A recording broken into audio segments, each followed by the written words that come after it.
Memang kalau saya bertanya sekeras apapun, nggak bisa dijawab oleh Anies. Saya tahu cara berpikirnya. Bagaimana cara berpikirnya? Dan saya tahu isi hatinya.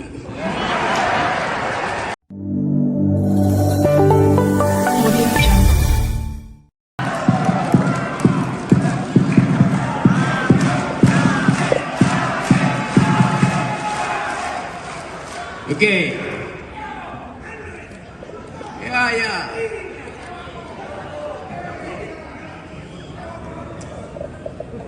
Apa soalnya? Enggak. Simpel kok, simpel. Para pemirsa dan para hadirin, simpel kok. Yang kita minta dari Rocky hari ini. Sekeras apa dia bertanya kali ini? Memang kalau saya bertanya sekeras apapun, nggak bisa dijawab oleh Anies. Saya tahu cara berpikirnya. Bagaimana cara berpikirnya? Dan saya tahu isi hatinya. Saya mulai dari situ ya. Demokrasi adalah soal cara berpikir.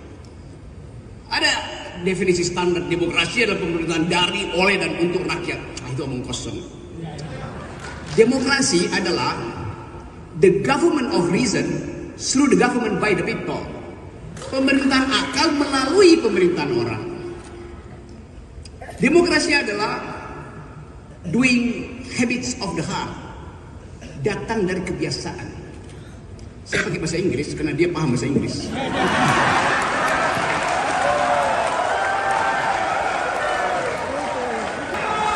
Kalau aku.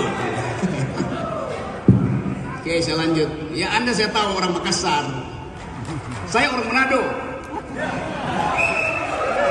Kita disatukan oleh laut yang sama.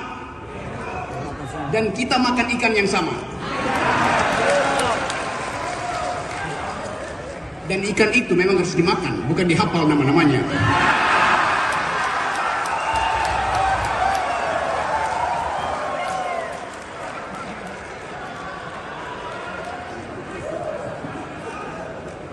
Dan bagian paling enak dari ikan adalah kepalanya. Karena kepala ikan lebih bergizi dari kepala negara.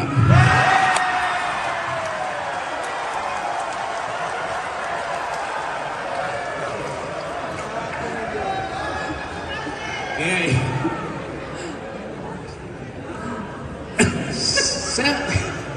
Bu Rocky, begini pertanyaannya kalau begitu. Ya. Apakah ada yang menurut Anda bisa Anda kritisi dari seorang Anies Banyak. Baswedan? Ya. Oke.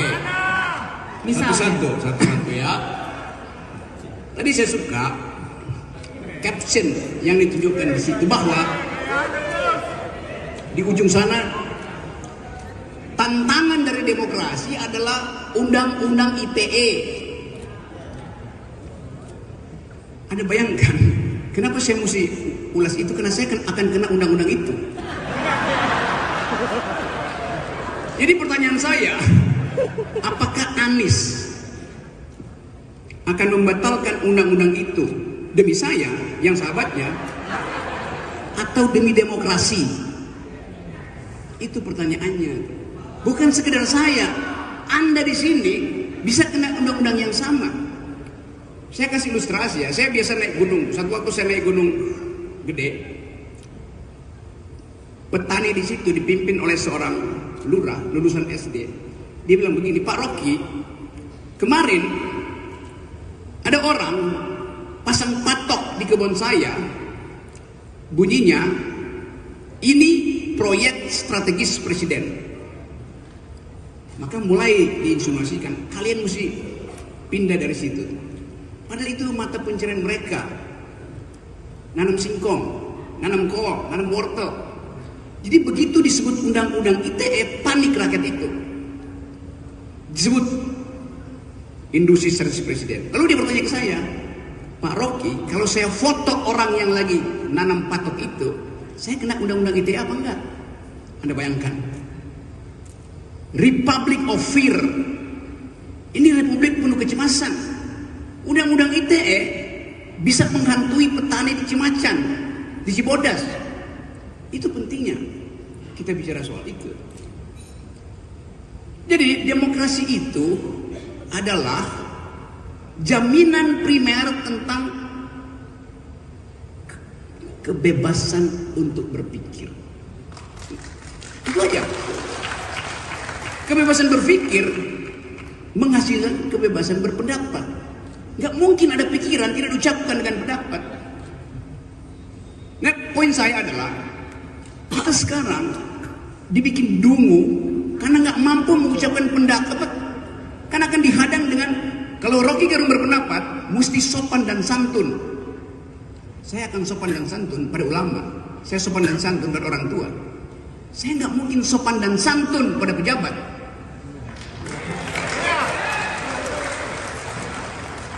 Kasih kritik tapi sopan, artinya jangan kasih kritik. Kan dasarnya itu kan. Jadi kita mau ajukan, ini forum akademis.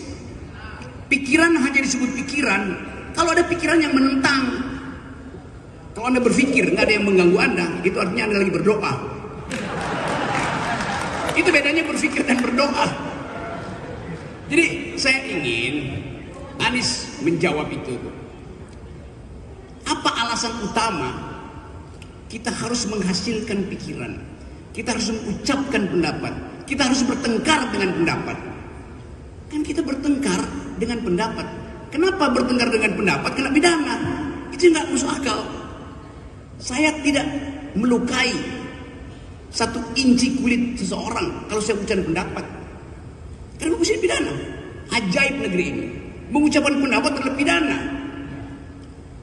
Tapi itu yang ingin saya tanya pada Anies, eksplorasi. Apa dasarnya? Supaya bukan sekedar kita yang tahu, petani di Cimacan itu tidak lagi ragu untuk bahkan memotret orang yang lagi menanam sesuatu yang menghalangi pekerjaan dia. Ini yang mesti kita sosialisasikan. Nah, kita sosialisasikan ini di dalam upaya menghasilkan kembali demokrasi. Tapi hari-hari ini dianggap bahwa demokrasi nggak ada, yang ada dinasti. Padahal sebetulnya juga dinasti nggak ada. Karena dinasti itu darahnya biru. Yang sekarang darahnya kotor.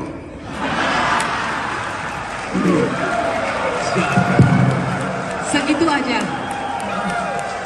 Bung Rocky, segitu aja untuk Pak Anies. Tajamnya cuma segitu.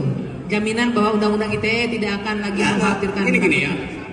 Saya mengucapkan itu dengan cara saksama dalam tempo sesingkat-singkatnya. Supaya saya bisa provokasi mereka untuk bertanya pada Anies. Pertanyaan ini sebetulnya jauh lebih dalam daripada soal ITE. Oke?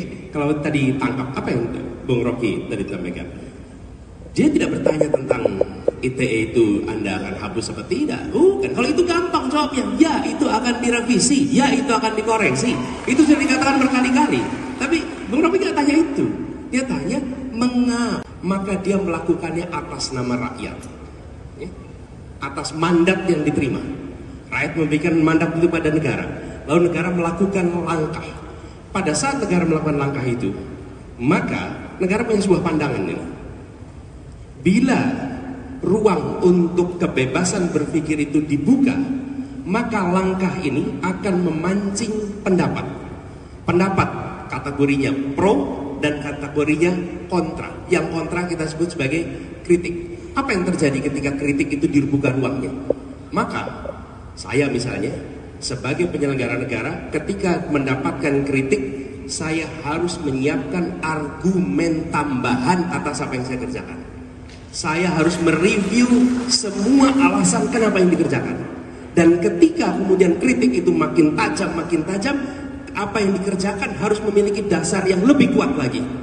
Dan ketika itu terjadi, maka kritik itulah sebenarnya yang membuat sebuah rencana, sebuah kebijakan makin solid.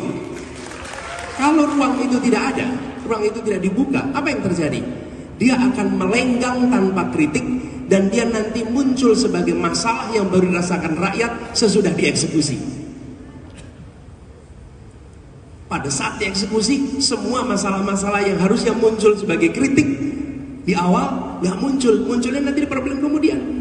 Karena itulah sebenarnya ketika ada perdebatan pro dan kon, itu sesungguhnya sebuah public education tentang sebuah kebijakan. Itu sebabnya ruangnya harus dibuka.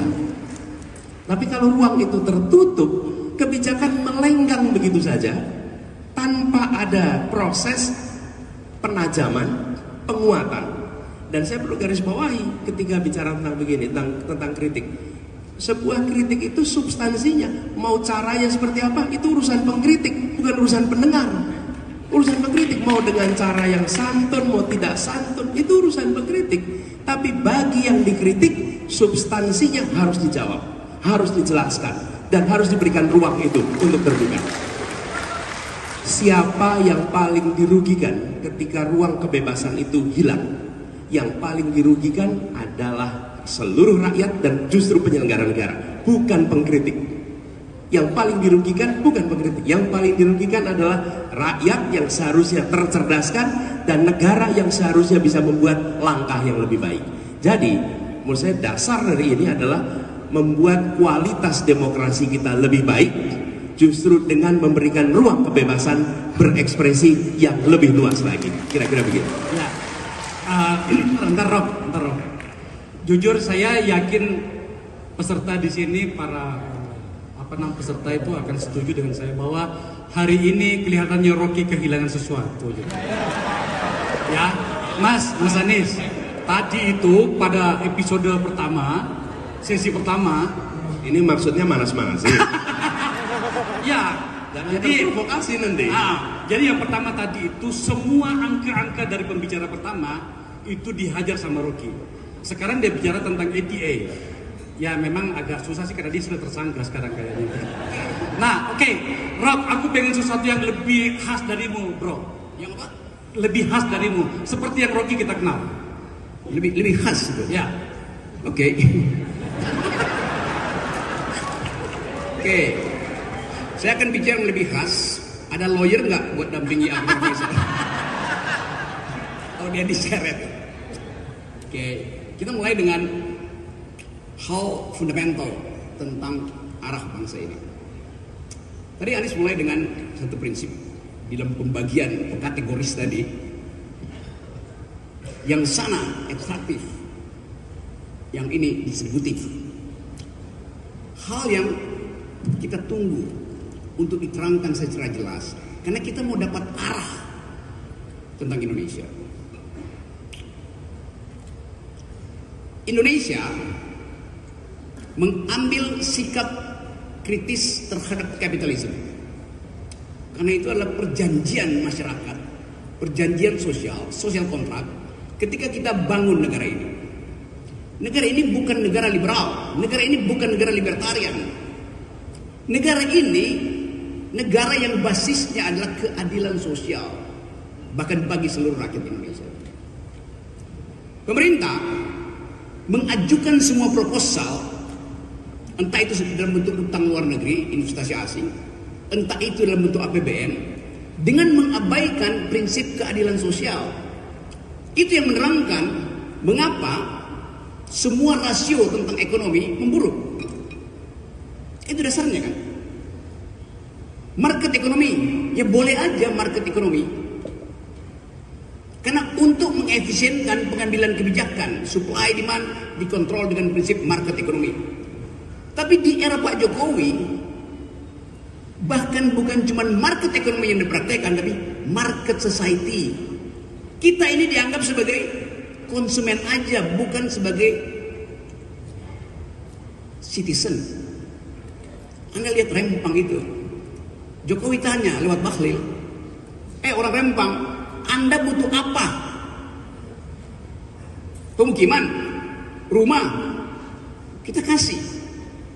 Dengan anggaran yang diukurkan secara kuantitatif, 60 juta, 40 juta, 50 juta. Dijadikan sekedar sebagai konsumen untuk alasan menggusur. Apartemen itu, rumah itu sekedar house, bukan home.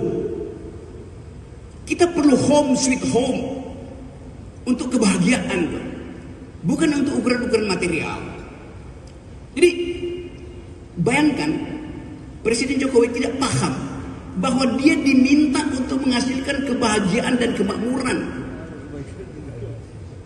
bukan gali-gali fondasi untuk bikin infrastruktur. Dengan akibat uang yang harusnya tiba di puskesmas dalam bentuk obat, vitamin, yodium, antibiotik, bagi ibu-ibu hamil berubah menjadi aspal di jalan tol. Mereka punya begitu, itu yang menerangkan sekarang stunting kita itu 25% tuh. 1 dari 4 bayi yang lahir hari ini akan kekurangan gizi. Setiap bayi yang lahir sudah berutang 50 juta untuk kata Sri Mulyani. Setiap malam ada 19 juta orang miskin tidur dengan perut kosong. Bagaimana mungkin kita masuk di dalam janji Indonesia Emas kalau kondisi